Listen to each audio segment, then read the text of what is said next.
Jesse Waters live from Houston and Super Bowl 51.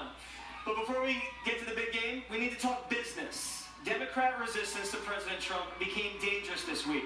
The commander-in-chief took strong action on the Supreme Court, refugees in Iran, providing a moving target for Democrats who resorted to lying, crying, and violence.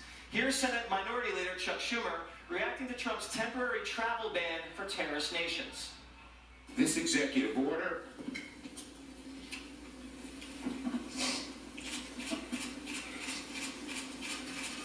was mean-spirited and un-American.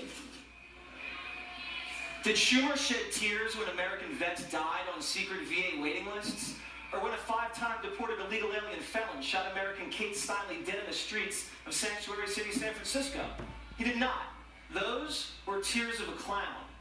And for their second act, the smear campaign.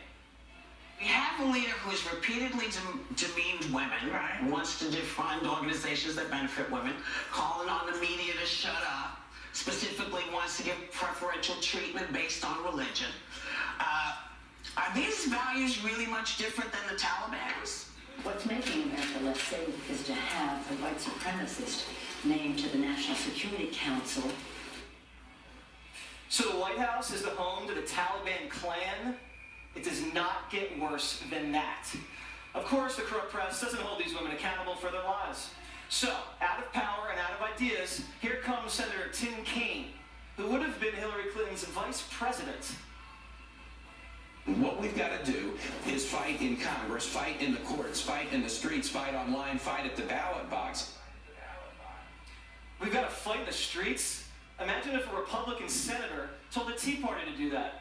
Anyway, the Hollywood left seems to like the idea.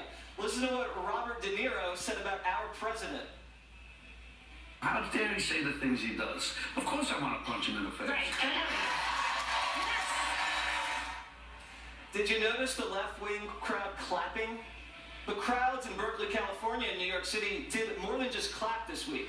They turned violent, torching their campus, destroying private property, screaming obscenities at law enforcement, all because conservatives were invited to speak there. One female Trump supporter was actually pepper sprayed in the face.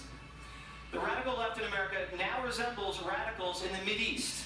They riot over rhetoric and burn things where their worldview is challenged.